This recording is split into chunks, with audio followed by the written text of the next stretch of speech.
कृष्णाय वासुदेवाय हरे परमात्मने प्रणतक्लेशनाशाय गोविंदाय नमो नमः। आज हम सब श्रीमद्भागवत और व्यास जी पर कथा करेंगे। नारद जी घूमते घामते अपने नारायण नारायण की ध्वनि बीड़ा बजाते हुए व्यास जी के आश्रम में पहुंच जाते हैं। व्यास जी को देखकर उन्होंने कहा, पाराशर्य महाभाग भवतः कश्चिदात्मना परितुष्यति शारीर मानस वाणी एव च। व्यास महाराज, क्या आप शरीर मन से संतुष्ट हैं? जिज्ञासितं धीतं च एतत् ब्रह्म सनातनं तथापि शोचस्यात्मानम् अकृतार्थ इव प्रभो। आपने तो परम ब्रह्म के चरित्रों का गायन जिज्ञासापूर्ण ढंग से किया है, लेकिन इसके बाद भी ऐसा लग रहा है कि आप संतुष्ट नहीं हैं, किसी सोच में खोए हुए हैं।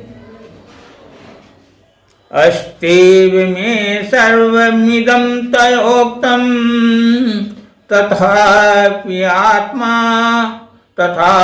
नात्मा परितुष्यते में।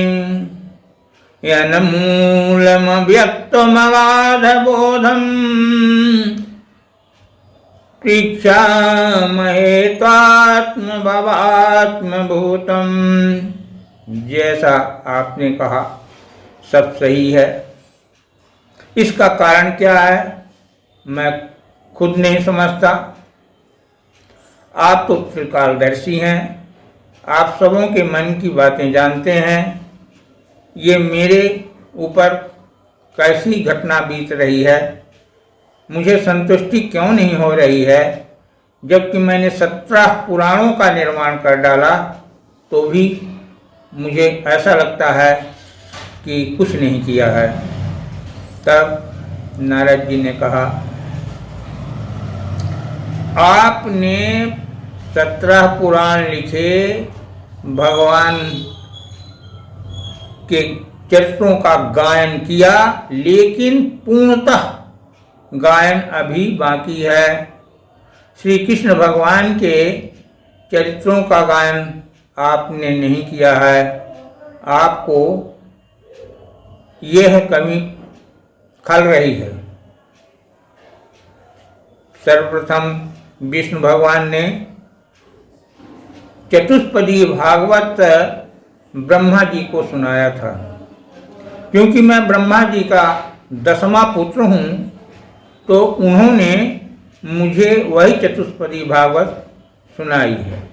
आज मैं वही आपको सुनाता हूँ। उस चतुष्पदीय भागवत से विस्तृत रूप से आप श्रीमद्भागवत पुराण का निर्माण करें।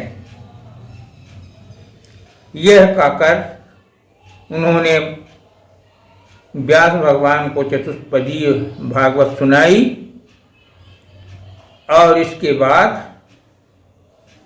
अंतर्ध्यान हो गए। उनके मन में जिज्ञासा जगी। सोचा कि श्रीमद्भागवत की संरचना हम करें और इसके लिए यदि कहीं सहायक रूप में मुझे कोई लेखक मिल जाए तो अच्छा होगा। ऐसा सोचकर उन्होंने गणेश जी से विनती की। गणेश जी ने कहा कि मेरी एक शर्त है, यदि आप अनवरत छंद बोलते चलेंगे तब तो हम ठीक है, पर लेखनी यदि हमारी कहीं रुकी तो फिर रुकी ही रह जाएगी। तब इस पर व्यास जी ने कहा कि ठीक है, मेरी भी एक शर्त स्वीकार कर लीजिए।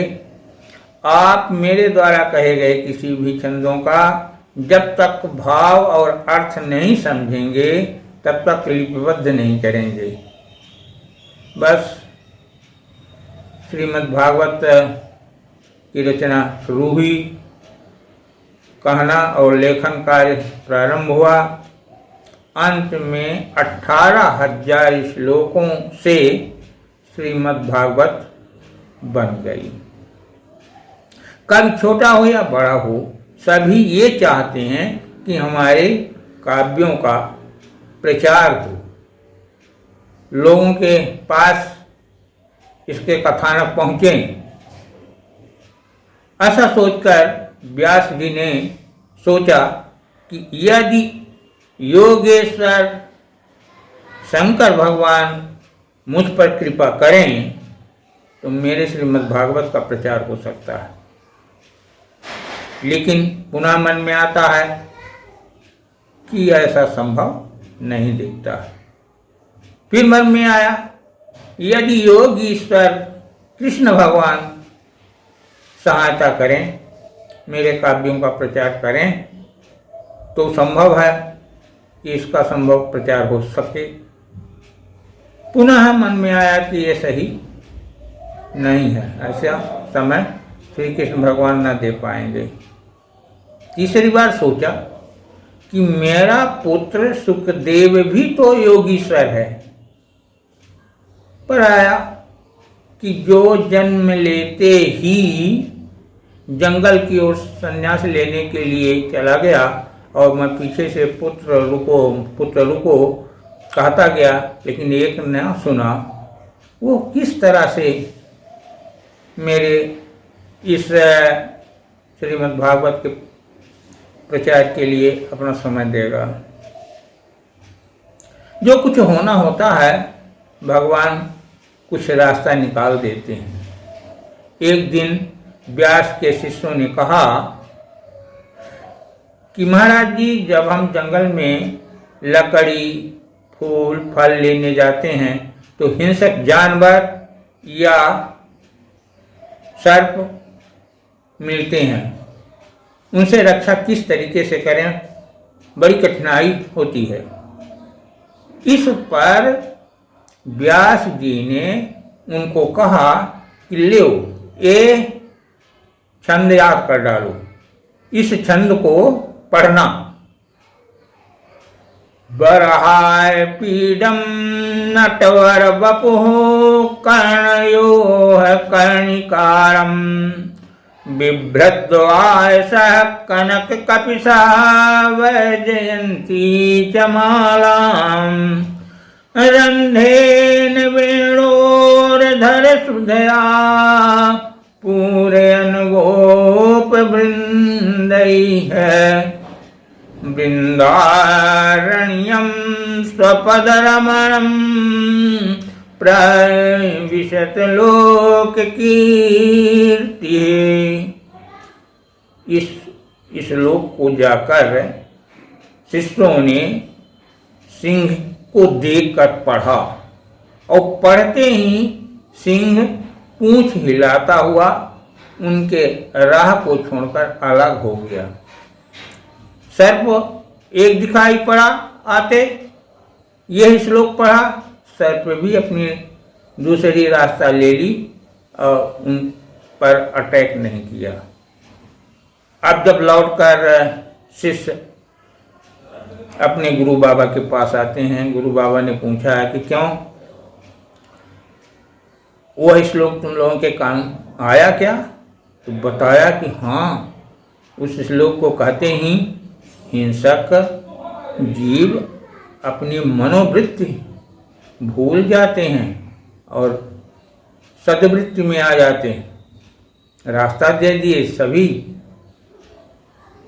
अच्छा, तो ऐसा करो कि यही छंद तुम जा करके सुखदेव को सुनाना, पर ध्यान रहे जब वो समाधिस्थ हो तब न पढ़ना। जब वो सीधे आकर बैठना चाहें पूजा पाठ के लिए, उस समय इस श्लोक को पढ़ना।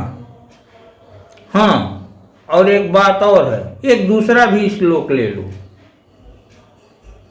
इस श्लोक को कहने के बाद दूसरे श्लोक को कहना। अहो वृकीयं स्तनकालकूटं जिघांसयापाय दप्य साधवी लेभे गतिं धात्कितां ततोऽन्यं कं वा दयालुं शरणं व्रजेम। ऐसा कह करके व्यास भगवान अपने शिष्यों को सुखदेव जी के आश्रम में भेजते। समय पाकर शिष्यों ने वही श्लोक वराहपीडं नटवर वपुः कर्णयोः कर्णिकारं बिभ्रद्व्यासः कनककपिशः वैजयन्ती च मालां रन्ध्रेन वेणोरधरसुधया पूरयन् गोपवृन्दैः वृन्दारण्यं स्वपदरमणं प्रविशत लोककीर्तिः। इस श्लोक को सुनते ही सुखदेव जी की भी प्रवृत्ति बदल गई। जो निराकार ब्रह्म के उपासक थे, वे सगुण सा रूप में आकृष्ट हो गए। उन्होंने कहा कि उससे तो ये रूप अच्छा है। फिर ये सोचकर कि इनके लिए पीतांबर की जरूरत पड़ती है, मोर पंख की जरूरत पड़ती है, बांसुरी की जरूरत पड़ती है, तो इनके पूजा के लिए तो व्यवधान होगा, मेरे पास तो कोई सामग्री ही नहीं है, ऐसा सोचते हैं। तो एक बार तो सकारात्मक प्रवृत्ति होती है और फिर उसी में काट आ जाता है। तब वहाँ शिष्यों ने दूसरा श्लोक पढ़वाना। अहो वृकीयं स्तनकालकूटं जिघांसयापा तदप्य साधवी लेभे गतिं धातृचितां ततोऽन्यं कं वा दयालुं शरणं व्रजे। ये श्लोक जब पुनः कहा तो सोचा कि बात सही है। इस तरह इतने दयाल भगवान और कौन हो सकते हैं। जिस पूतना ने अपने स्तन में कालकूट विष लगाकर उनको मारने के लिए आई और मारने के लिए ही स्तनपान कराया, उसको भी उन्होंने माता का पद दिया। तो इससे अच्छा दयालु और कौन हो सकता है। और वो आकृष्ट हो गए, कृष्ण के भक्ति में उनकी प्रवृत्ति जगी। उन्होंने कहा कि बताओ इन छंदों को किसने लिखा है, ये किसके छंद हैं। तब उन शिष्यों ने कहा कि महाराज जी, ये हमारे महाराज व्यास जी के द्वारा लिखे गए हैं। उन्होंने कहा कि व्यास जी तो हमारे पिताजी हैं। हाँ हाँ, आपके पिताजी ही इन छंदों को लिखा है, श्रीमद् भागवत का निर्माण किया है। उसमें 18,000 इसी तरह के प्रभावशाली श्लोक हैं। अरे तो मुझे चलना है और श्रीमद् भागवत का अध्ययन करना है। ऐसा कहकर सुखदेव जी शिष्यों के साथ व्यास महाराज के आश्रम में आते हैं। उनसे साष्टांग प्रणाम को करके उनसे मिलते हैं और अपने मन की बातें करते हैं, चाहते हैं कि आप मुझे श्रीमद् भागवत सुना दें। इस तरह से श्रीमद् भागवत का पहला प्रचार करने वाले सुखदेव जी हुए।